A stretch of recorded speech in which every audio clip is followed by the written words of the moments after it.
All right. My name is Howard Eber, and I am an alcoholic. I want to welcome everyone to the Big Book Comes Alive Step Study Workshop. This is week number 61 of this cycle. We are running a little bit longer in these cycles lately because we're reading these oh, the forgotten chapters, the wives, family afterwards, employers, and so on. We did a group conference and everyone wanted to do it, so we're doing it. Um, and where we are today is on page 104. We're talking about two wives. And before we actually start reading it, I just want to get into some background. Uh, because I'm going to ask that you set aside whatever historical information you may know about this chapter and focus on the principles and the perspectives that are brought up in the chapter.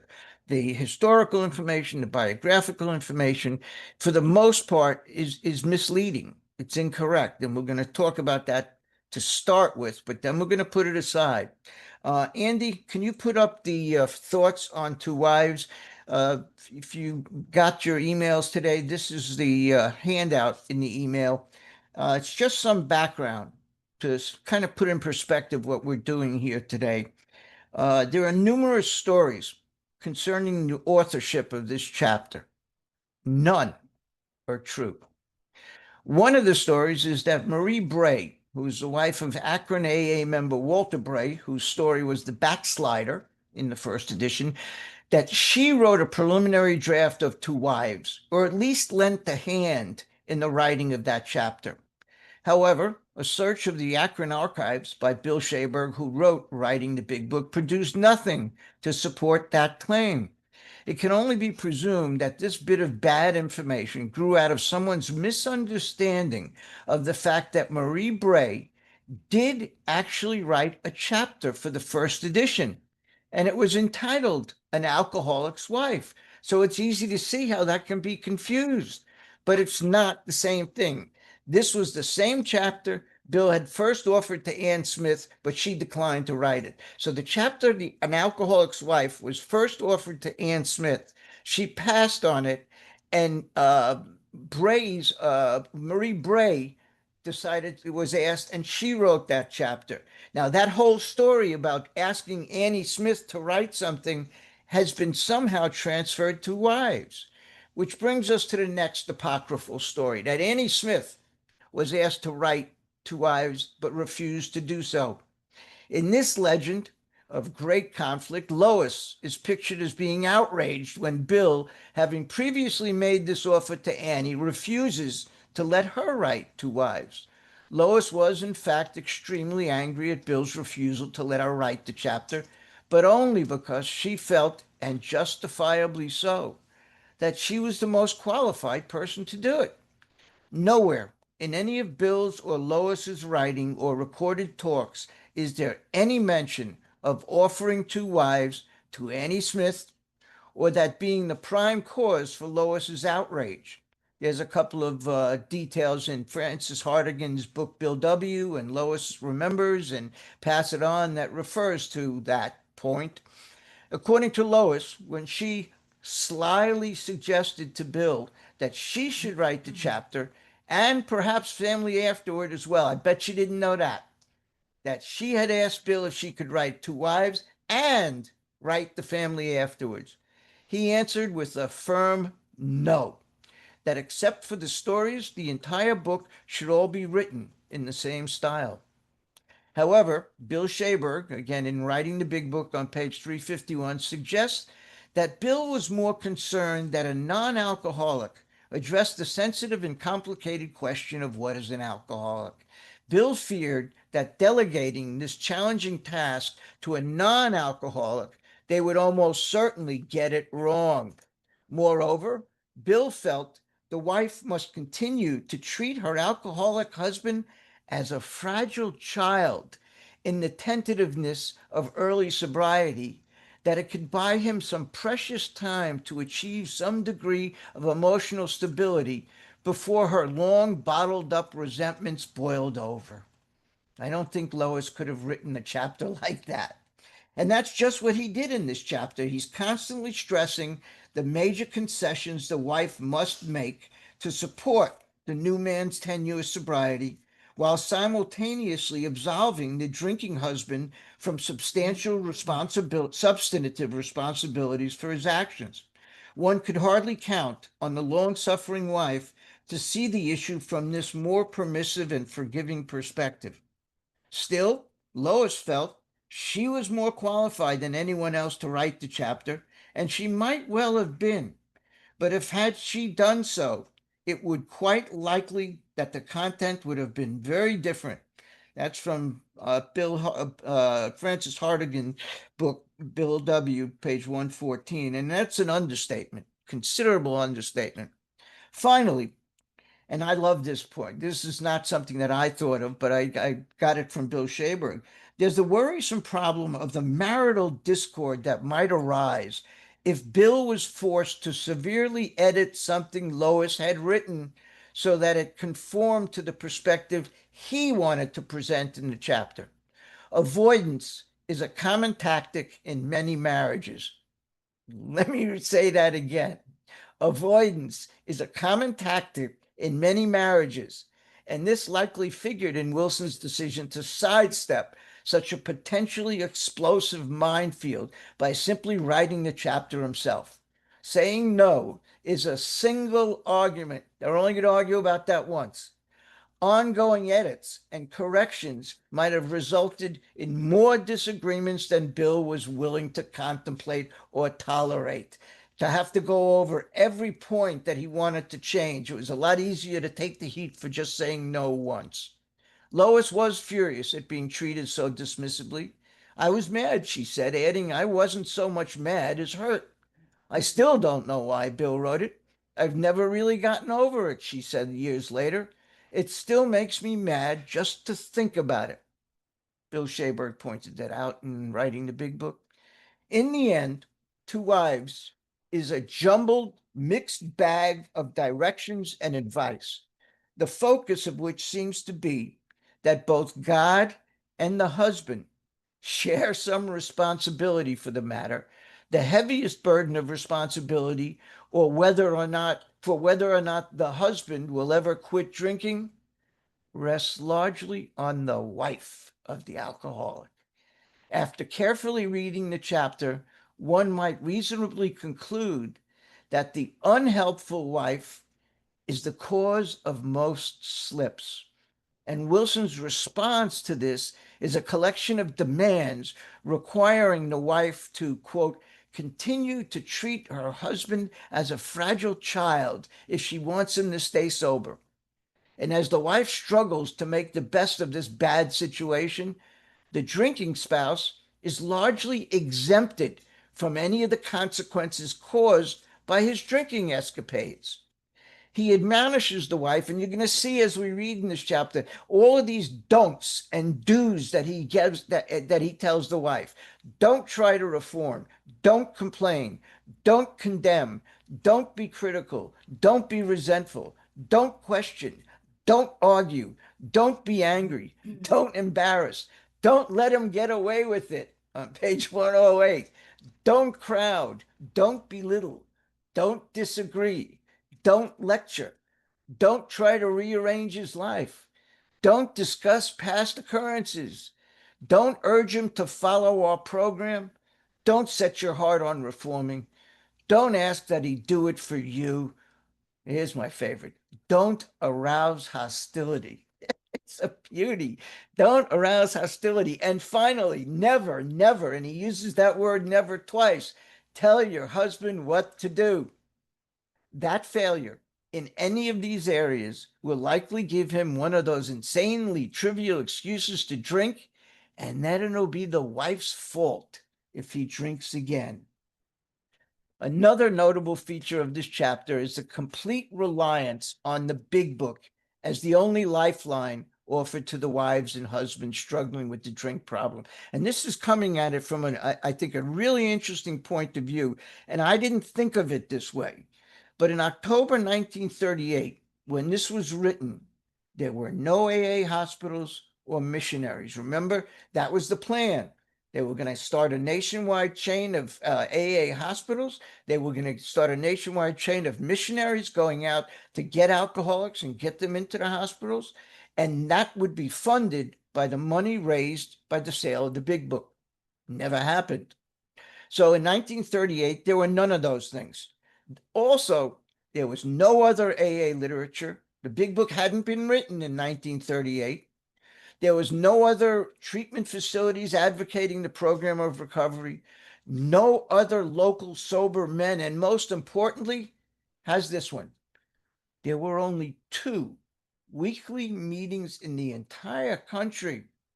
There simply was no other support mechanism in place at this time. So the book was either going to carry the message of recovery all by itself or it would not.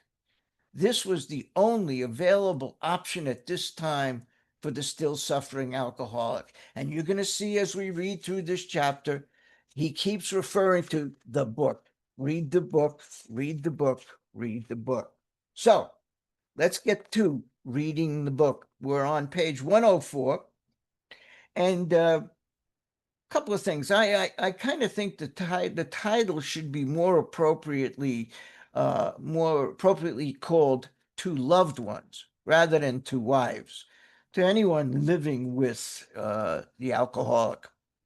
What else can I tell you? The first 4 pages of this chapter can be summarized in this statement. We could not help them. No matter how hard we tried, we could not help them. And in a nutshell, page 104 to 107 is all about, quote, dealing with the alcoholic. It's description of it is the description of the life of an alcoholic and the loved one of the alcoholic who tries to help them and cannot help them, no matter how hard they try. See if you don't find that as a common theme in the first few pages. So, with few exceptions, our book thus far has spoken of men. But what we have said applies quite as much to women. Our activities in behalf of women who drink are on the increase. There is every evidence that women regain their health as readily as men if they try our suggestions. It's an interesting statement. You may want to highlight if they try our suggestions.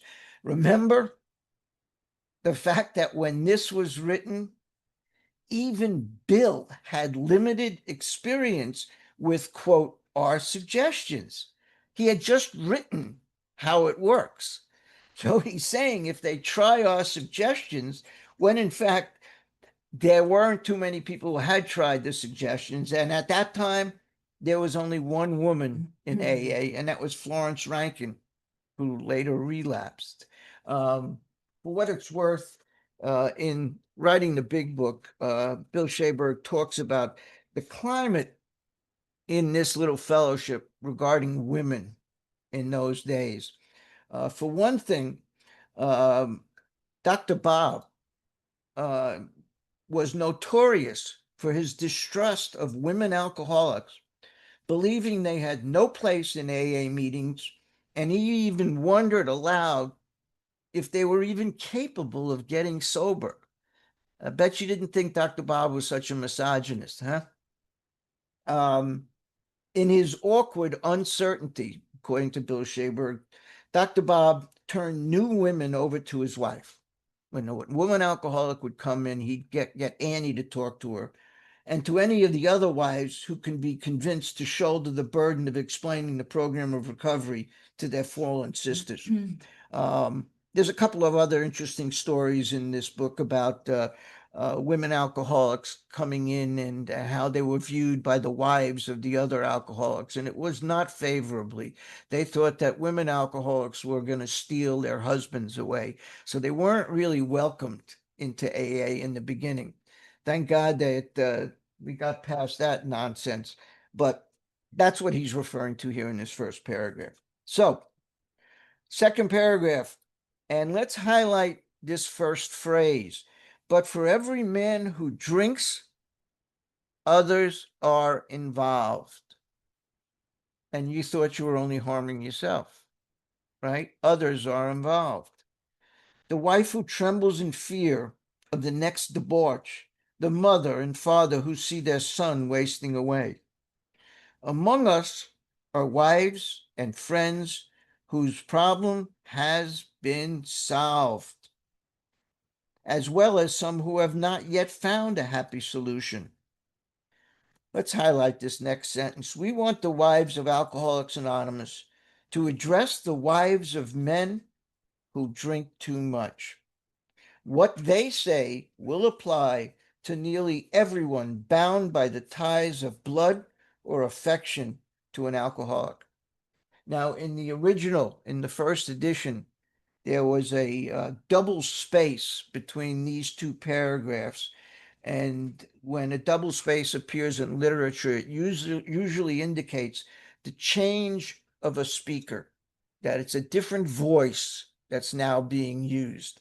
And so at this point, one can only presume this is where Bill put on a dress and started to call himself as the wife of an alcoholic, because he said the very first sentence in the next paragraph, as wives of Alcoholics Anonymous, we would like you to feel that we understand as perhaps few can.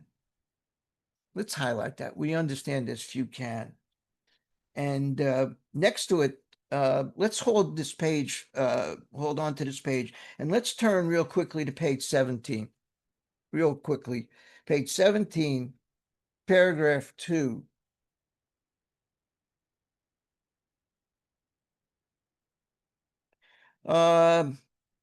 One, two, three, 4 lines up from the bottom. The feeling of having shared a common peril is one element in the powerful cement which binds us. In other words, that we feel that we understand as few others can. The therapeutic value of one helping another is without parallel. Okay, back to page 104. We want to analyze mistakes we have made. Again, this is Bill writing this. Bill in a dress, but he's writing it as a wife of an alcoholic. We want to analyze mistakes as we have made. We want to leave you with the feeling, and please highlight this in pink. This is actually, this is part of the Al-Anon preamble. No situation is too difficult, no unhappiness too great to be overcome. It's in pink because it's a promise, but it was also used as part of the Al-Anon preamble. Once again, no situation too difficult and no unhappiness too great to be overcome. We have traveled a rocky road. There's no mistake about that. We have had long rendezvous with, sorry about that. Let's highlight the rest of this sentence and underline hurt, underline pride, hurt pride, underline frustration, underline self-pity, misunderstanding, and fear. Those are all symptoms of a spiritual malady. And we have had long rendezvous.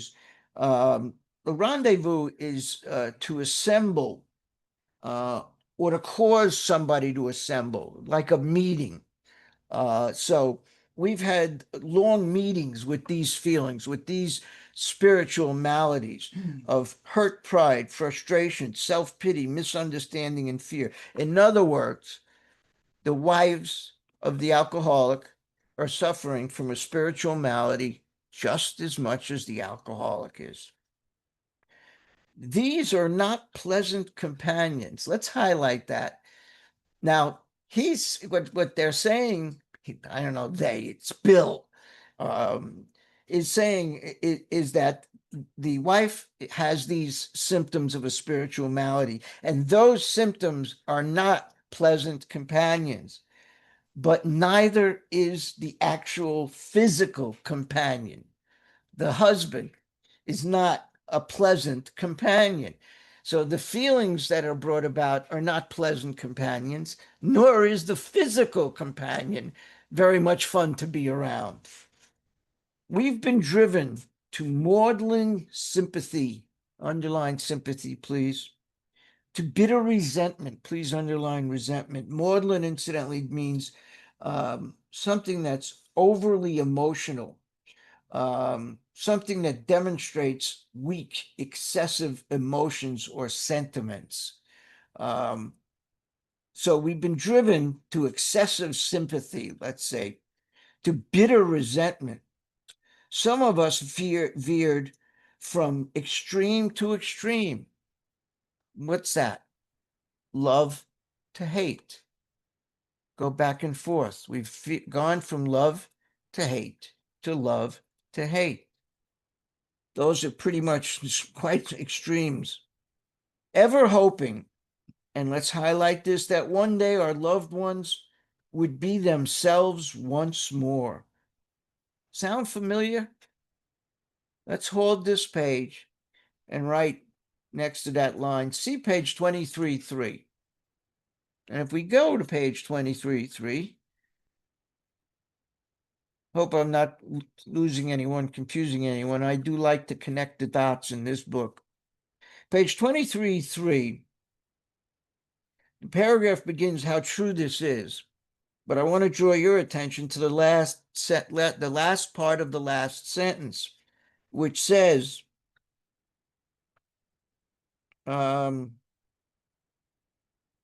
everybody hopefully awaits the day when the sufferer will rouse himself from his lethargy and assert his power of will.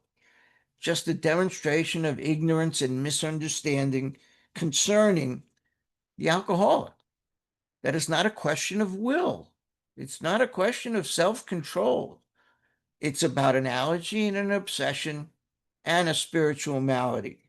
So he's saying the same thing here, that in There's a Solution, he's talking about the people around us that think, well, just pull your shit together and it'll be okay. He's saying the same thing here on page 105, that one day they will be themselves once more. And I've got a question mark over themselves, because we're not returning to something that we were before we started drinking. Remember, in the doctor's opinion, that if we are to succeed, we have to be reborn. That's to create anew. We're not being reinstated or returned to a previous time when we weren't drinking or drugging. We've created this whole new personality. Remember, ideas, emotions, and attitudes that used to be the guiding force of our lives are cast aside, and a whole new set of principles begin to take their place. Dr. Jung told that to Roland Hazard, and it's the same thing we're talking about here. So, our loyalty and the desire that our husbands should hold up their heads and be like other men have begotten all sorts of predicaments, all sorts of conditions. Please underline that word, predicaments. And what follows in the next 2 pages are 30 predicaments, 30 conditions. And let's see, that's basically of the things we have done. Number 1, we've been unselfish and self-sacrificing. I've got that underlined and highlighted, and that's number 1 predicament. Number 2, we have told innumerable lies to protect our pride and our husbands' reputations. Innumerable just means countless. Just impossible to count the number of lies that we've told to cover up for the alcoholic spouse. That's number 2. Number 3, we have prayed. Number 4, we have begged. Number 5, we have been patient. Number 6, we have struck out viciously. 7, we've run away. 8, we've been hysterical. Hysterical, incidentally, according to the 1939 dictionary, is defined as violently emotional. Violently emotional. We have been violently emotional. Number 9, we have been terror-stricken. 10, we have sought sympathy. 11, we have had retaliatory love affairs with other men. Our homes have been battlegrounds many an evening. In the morning, here's number 12, we have kissed and made up. These are all the things we've done: been terror stricken, run away, been patient, hysterical, sympathetic, had love affairs, kissed and made up. Our friends have counseled, number 13, chucking the men, and we've done so with finality, only to be back in a little while, hoping, always hoping. That is the Al-Anon's obsession. The alcoholic's obsession is, I'll never do it again. Right? That's our answer. Well, I'll never do it again.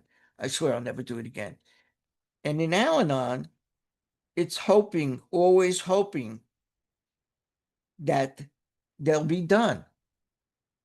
Our men have sworn great solemn oaths that they were through drinking forever. There's our national anthem. This time I really mean it. I'll never do it again. Does that sound familiar to anybody here? Number 14, we have believed them when no one else could or would. Then, in days, weeks, or months, a fresh outburst. Outburst would just be another word for relapse. A fresh outburst, a fresh spree. And maybe it's not a drinking spree. Maybe it's an anger spree. Maybe it's a spending money spree. Any number of things. Our disease goes underground and comes out sideways. Number 15, we have seldom had friends at our homes, never knowing how or when the men of the house would appear. Number 16, we have made few social engagements.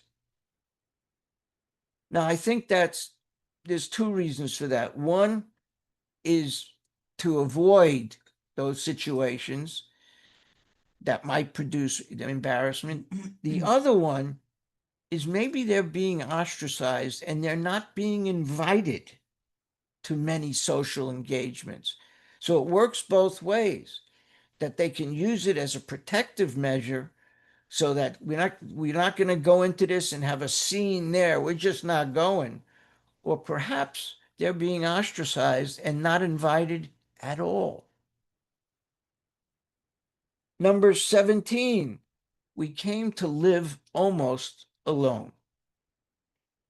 When we were invited out, our husbands sneaked so many drinks that they spoiled the occasion.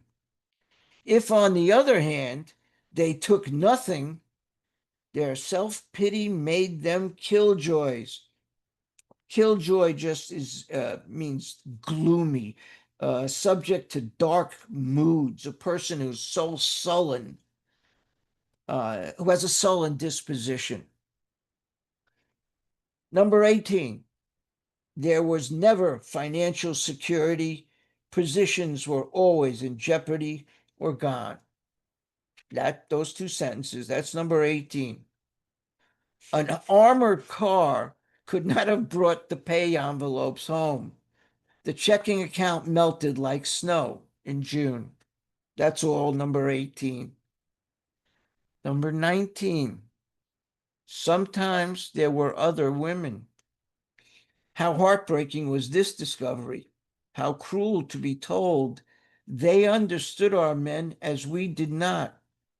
The bill collectors, the sheriffs, the angry taxi drivers, the policemen, the bums, the pals, even the ladies they sometimes brought home. Our husbands thought we were so inhospitable. Joy killer, nag, wet blanket. That's what they said. Next day, they'd be themselves again. And number 20, we would forgive and try to forget the things we've done. Forgive and forget. That's number 20. Number 21, the first three lines of this next paragraph. We have tried to hold the love of our children for their father. We have told small tots that father was sick, which was much nearer the truth than we realized. Number 21, those three lines. They struck the children, kicked out door panels, smashed treasured crockery, ripped the keys out of pianos. In the midst of such pandemonium, they may have rushed out, threatening to live with the other woman forever. In desperation, here's number 28, number 22. We have gotten tight ourselves. Join the party. The drunk to end all drunks. The unexpected result was our husbands seemed to like it. Perhaps at this point, number 23, we got a divorce and took the children home to mother or father. That's 23. We got a divorce, took the children home to mother and father. Then, 24, we were severely criticized by our husband's parents for desertion. Usually, we did not leave. 25, we stayed on and on. 26, we finally sought employment ourselves as destitution faced us and our families. 27, we began to ask medical advice as the sprees got closer together. The alarming physical and mental symptoms, the deepening pall of remorse, depression, and inferiority that settled down on our loved ones, these things terrified and distracted us. Let's go back to the bottom of page 106 here, and let's underline remorse, depression, inferiority. Those are more symptoms of our loved one's spiritual malady. Need to put a light on here. Just lost a light. Okay. Top of page 107. As animals on a treadmill, 28, we have patiently and wearily climbed, falling back in exhaustion after each futile effort. 28, we've patiently and wearily climbed, falling back in exhaustion after each futile effort to reach solid ground. 29, most of us have entered the final stage with its commitment to health resorts, sanitariums, hospitals, and jails. In other words, jails, institutions, and death. That's the end for us. There's two doors. There's recovery, and there's that door, jails, institutions, and death. Sometimes there were screaming delirium and insanity. And number 30, death was often near. Those are the 30 predicaments, the 30 conditions, the 30 things we have done as the spouse, the family member, the loved one of the alcoholic. Under these conditions, and you may want to underline conditions, and in this case, write predicaments, because 2 pages earlier on page 105, he called them predicaments. He said, we have begotten all sorts of predicaments, and we changed that word or added the word conditions there. Well, on page 107, he does the opposite. He flips it around. He uses conditions, and we just add the other word, predicaments. Says the same thing. Under these conditions, but it's a great example of Bill finding a different way to say the same thing. Under these conditions, we naturally made mistakes. Some of them rose out of ignorance of alcoholism. Let's circle and underline that. Ignorance of alcoholism. In the doctor's opinion, we're told that the body of the alcoholic is quite as abnormal as his mind, and that any picture of the alcoholic which leaves out the physical factor is incomplete, that we have an allergy. Ignorance of alcoholism. Behind it is a world of misunderstanding and ignorance. It's thought to be all in the mind. It's thought to be a moral dilemma. It's thought to be a question of character. It's none of those things. We have an actual physical reaction to the ingestion of alcohol that is abnormal, that normal drinkers, normal people just don't have. That's the ignorance of alcoholism. And we're going to be talking about that actually for the next 2 pages. We're going to be going through a couple of examples of ignorance of alcoholism. Sometimes we sense dimly that we were dealing with sick men. I'm going to suggest you highlight sick men, and I've added a word there, very sick men. Remember earlier in the book, Bill cautions the loved ones to remember when dealing with the alcoholic, to remember that they are very sick. All I'm doing is adding the very back in that he added in some pages ago. So we're dealing with, we sensed them dimly that we were dealing with very sick men. It's a dim sense. They don't know for sure, but they sense there's more to it. And let's highlight this last sentence. Had we fully understood the nature of the alcoholic illness, we might have behaved differently. The nature of the alcoholic illness. Let's underline that. And the nature of the alcoholic illness is summed up in 2 words: allergy, obsession. And that's what I've written above alcoholic illness, A/O, allergy, obsession. That's the nature of this disease. How could men who loved their wives and children been so unthinking, so callous, so cruel? In other words, how could they be so unfeeling, so hardened? There could be no love in such persons, we thought. And let's highlight this next sentence. And just as we were being convinced of their heartlessness, they'd surprise us with fresh resolves and new attentions. For a while, they'd be their old sweet selves, only to dash the new structure of affection to pieces once more. Let's highlight this one. Asked why they commenced to drink again, they would reply with some silly excuse or none. Let's hold this page for a moment and let's go to page 23. Page 23, paragraph 2. So on the page that we're on, 107, at that point, we're going to make notes. See page 23, paragraph 2. The very first sentence or two. Once in a while, he may tell the truth. And the truth, strange to say, is usually he has no more idea why he took that first drink than you have. Once in a while, he may tell the truth. What does that look like?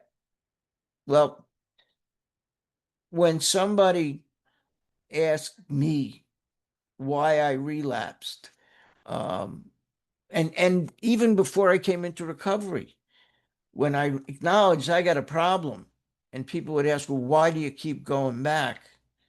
The answer I gave was the truth, because the answer was, I don't know. I don't know. because I was out of my mind when I made the decision, in light of my history, to pick up once again, knowing what has always happened before, and somehow convincing myself of a lie that this time it'll be different, then I'm in insane water.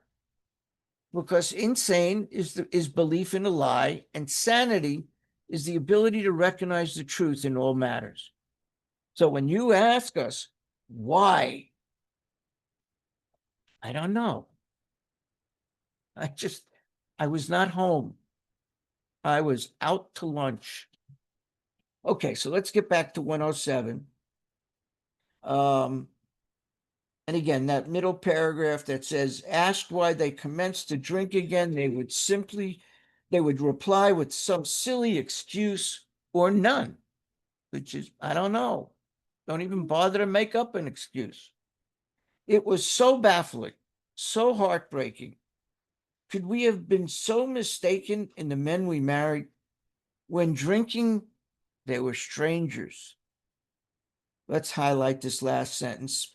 Sometimes they were so inaccessible that it seemed as though a great wall had been built around them. That wall was a wall of selfishness and self-centeredness. Even if they did not love their families, how could they be so blind about themselves? You may want to highlight that. How could they be so blind about themselves? What had become of their judgment? Let's underline that word. Their common sense. Let's underline those two words. Their willpower. Here's a great example of what we mentioned on the previous page, where we said something about ignorance of alcoholism. Here's a great example of ignorance of alcoholism. What had become of their judgment, their common sense, their willpower? Thinking it's a matter of willpower, that it's a moral weakness. That's ignorance of alcoholism. That's not factoring in the physical aspect. And any description of the alcoholic that leaves out the physical is incomplete. Why could they not see that drink meant ruin to them? Why was it, when these dangers were pointed out, that they agreed and then got drunk again immediately? Then got drunk again immediately.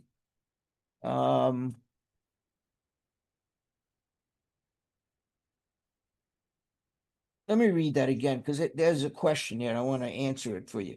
Why was it, when these dangers were pointed out, they agreed and then they got drunk again immediately? So they're asking a question. Next to this sentence, let's write, for answer, C 24:1. See page 24, paragraph 1, for the answer to that question. And if we turn to 24:1, there's the famous italics on 24. Here's the answer to that question. Once again, let me repeat the question. Why did they get drunk? Why, did they agree? Was when these dangers were pointed out and they agreed, why did they get drunk again immediately? Well, here's why. The fact is that most alcoholics, for reasons yet obscure, have lost the power of choice in drink. In drink, which means we've lost the power to choose to stop once we start because of the allergy. And we've lost the power to choose not to start when we've stopped because of the obsession. We've lost the power of choice in drink. We have no choice. We have no power, no choice, no control. It's not about what we drank. It's not about how often we drank. It's not about the consequences of our drinking. Once again, it's about our relationship to alcohol in terms of power, choice, and control. We don't have any of it. So that's the answer to the question. Our so-called willpower becomes practically non-existent. We are unable at certain times, and again, certain times means it's absolutely going to happen. So that we're unable at certain times to bring into our consciousness with sufficient force the memory of the suffering and humiliation of even a week or a month ago. And here it is summed up. The answer to the question that's posed on page 108 is we are without defense against the first drink. You have no power, no choice, no control. That answers why, after acknowledging the destruction that drinking brings into our lives, do we agree and acknowledge that and then turn right around and do it again and again and again? Like Dr. Silkworth said, this pattern is repeated over and over again. The pattern of unbearable drunkenness, followed by periods of unbearable sobriety, or we should say dryness, not really sobriety, followed by periods of unbearable intoxication, followed by intolerable periods of dryness. That's what's repeated over and over again. And why do we do that? Because we are without defense against the first drink. We have lost the power of choice in drink. Okay, back to 108. These are some of the questions which race through the mind of every woman who has an alcoholic husband. We hope this book has answered some of them. Perhaps your husband has been living, and I love this, let's highlight this, in that strange world of alcoholism where everything is distorted and exaggerated. Distorted and exaggerated. I've got those two words underlined, incidentally. You can see that he really does love you with his better self. Of course, there is such a thing as incompatibility, but in nearly every instance, the alcoholic only seems to be unloving and inconsiderate. It's usually because he's warped and sickened. Please highlight those words, warped and sickened. Warped mentally, warped spiritually, and sickened physically. Let me repeat that again. It's usually because we're warped. We're warped mentally and we're warped spiritually. We have this mental and spiritual disorder. But we're also warped. We're also sickened. And that's the physical part of our disease, the allergy. That he says and does these appalling things. This next sentence I've highlighted in pink, it's a promise. Today, most of our men are better husbands and fathers than ever before. That's because they've had spiritual experiences, spiritual awakenings. I've highlighted the whole next paragraph. And here's a couple of these, the next few pages, a couple of these do's and don'ts. Try not to condemn your alcoholic husband, no matter what he says or does. So you may want to underline, try not to condemn. There's one of those. He is just another very sick, unreasonable person. Treat him when you can as though he had pneumonia. When he angers you, remember that he's very ill. Now, is that a patronizing, self-serving statement? I don't know. Sounds like it to me. But again, it's don't condemn them. Remember they're sick. And when he angered you, when he really pisses you off, remember he's very ill. Try to think of him as having pneumonia or something. Not very easy to do. Next paragraph. There is an important exception to the foregoing. I've highlighted the next two sentences. We realize some men are thoroughly bad intentions. Bad intended, I'm sorry, or bad intended, that no matter the amount of patience will make, that no amount of patience will make any difference. These are the alcoholics who have no intention, no desire to stop.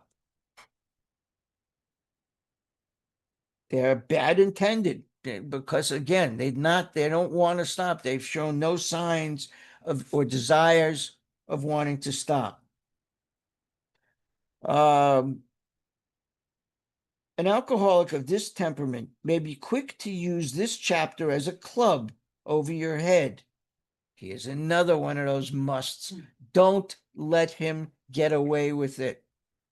That was the one thing in that initial thing we read that I put the page number down for. Don't let him get away with it.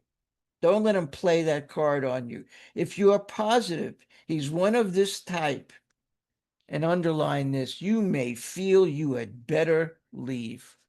If he has no intention, no desire to stop, get out. Get out. Is it right to let him ruin your life and the lives of your children? And let's highlight this last sentence, especially when he has before him a way to stop his drinking and abuse if he really wants to pay the price. You may want to underline if he really wants to pay the price. And you want to know what the price is? See page 14, paragraph 1 for the price. So let's hold this page and bounce back to page 14, paragraph 1.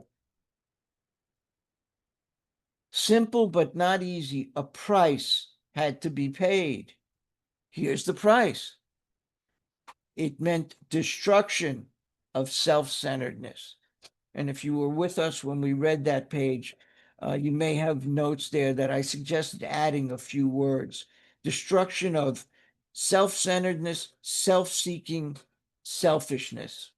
So we've added self-seeking, selfish behavior. Let's get back to 108. That's the price. If he wants to pay the price, page 14 tells you the price tag. That's what it is. Destruction of selfish, self-centered, self-seeking behavior. Okay. The problem with which you struggle usually falls within one of four categories.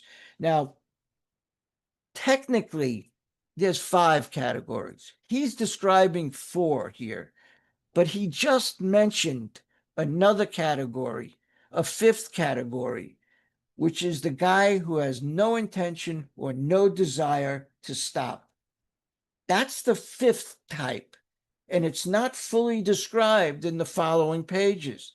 In these few pages, he talks about type 1, 2, 3, and 4, but he doesn't talk about 5, probably because 5 has no intention, no desire to stop. So the problem with which you struggle usually falls into one of 4 categories. Category 1, your husband may be only a heavy drinker. Let's highlight heavy drinker. And that also takes into consideration the moderate or the hard drinker. How far has that guy's alcoholism progressed? Well, he's got no allergy and no obsession at this point. So how far has his alcoholism progressed? Bill's about to give us some identifiable stages in the progression to give us an idea of what condition our alcoholic spouse is in. And here he begins by saying that your husband may be one of those heavy drinkers, moderate drinkers, hard drinkers. Excuse me. He's drinking may be constant, or it may be heavy, only on certain occasions. Perhaps he spends too much money for liquor. I've highlighted the rest of this paragraph. It may be slowing him up mentally and physically, but he does not see it. Sometimes he's a source of embarrassment to you and his friends. He is positive he can handle his liquor. Does that sound familiar? He's positive he can handle his liquor. I've underlined that. Anyone identify with that? Hell yeah. Hell yeah. That's just denial. And that's what I have written next to that. It's positive he can handle his liquor. Denial. That it does him no harm. And now he's delusional that drinking is necessary in his business. Delusional. Remember, some chapters ago, we talked about, and there is a solution. Delusional means we've convinced ourselves of something that's not true. We've convinced ourselves of a lie. And that's a lie.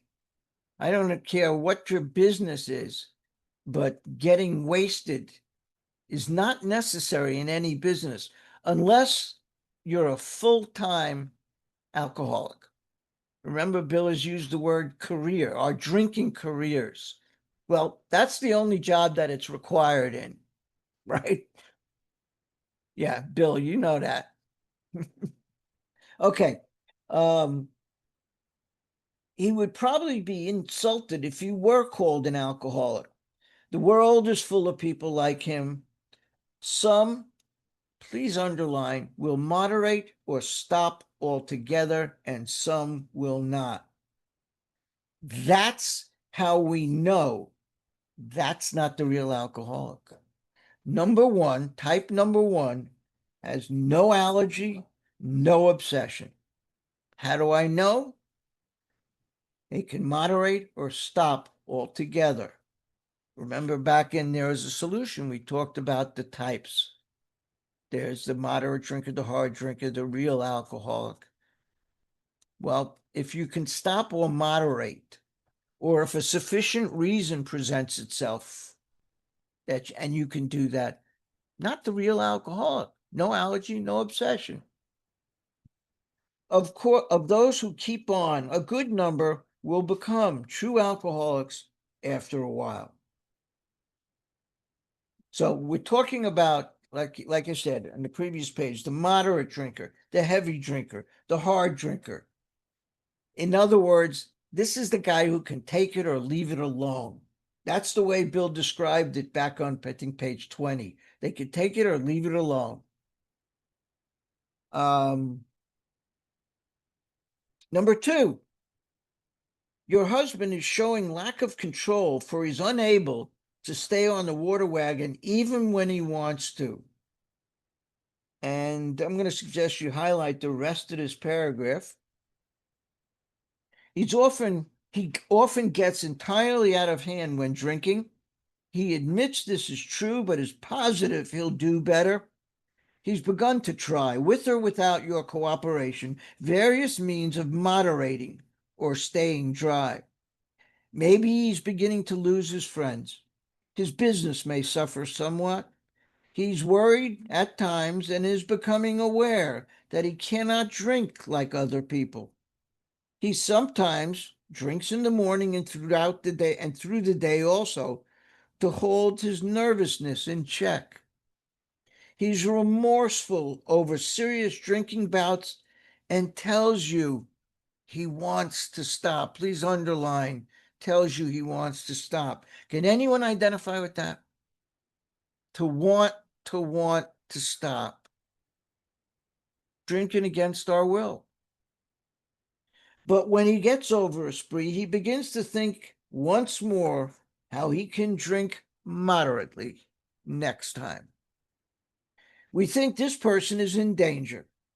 These are the earmarks of a real alcoholic. Please underline real alcoholic. And above it, I've written A/O, allergy, obsession.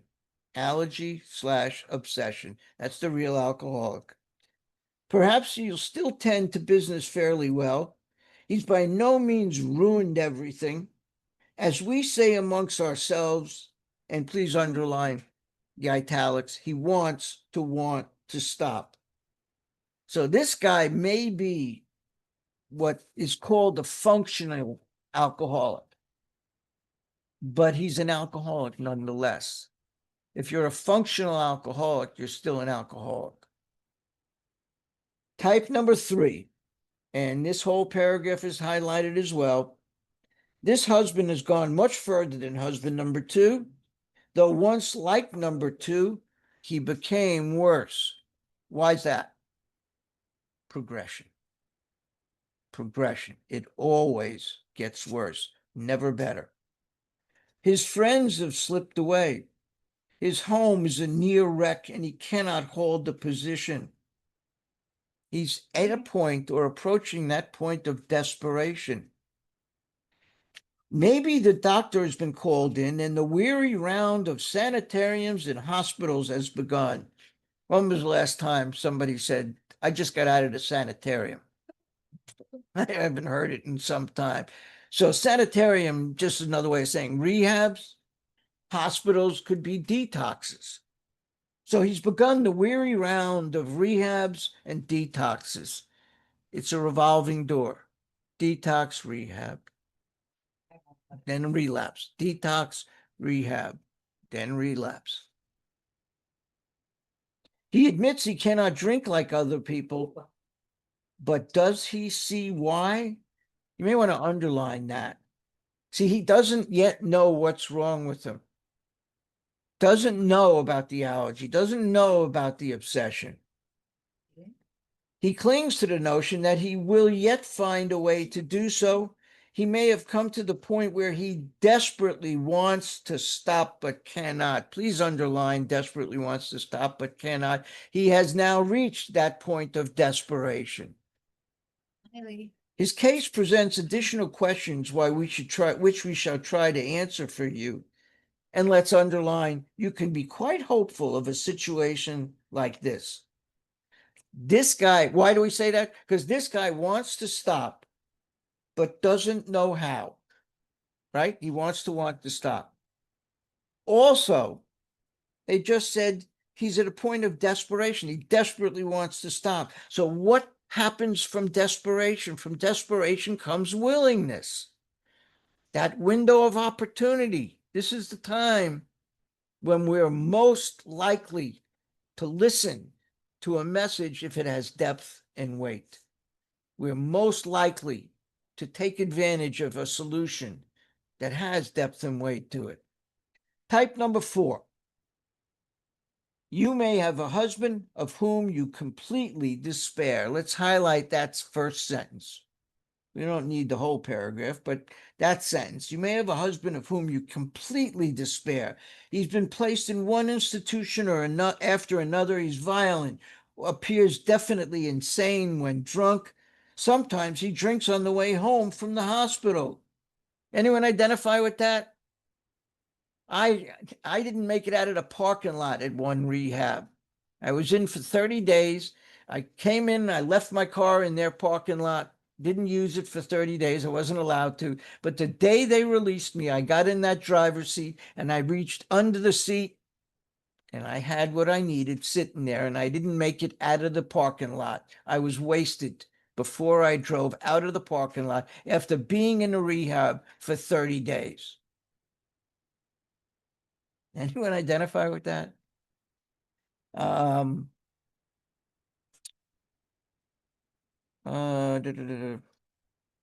Perhaps he has had delirium tremens. Doctors may shake their heads and advise you to have him committed. Maybe you've already been obliged to put him away. And let's highlight the next 3 lines. This picture may not be as dark as it looks. Many of our husbands were just as far gone, yet they got well. And let's underline got well, and above it write recovered, and highlight that in orange, because that's what we use to denote permanent recovery or use of the term recovered. because there are so many people who say, oh, no, no, we don't say recovered around here. That's where we're gonna stop. We'll get back to the rehash next week. We'll have some time for questions, comments. Let me just stop this recording.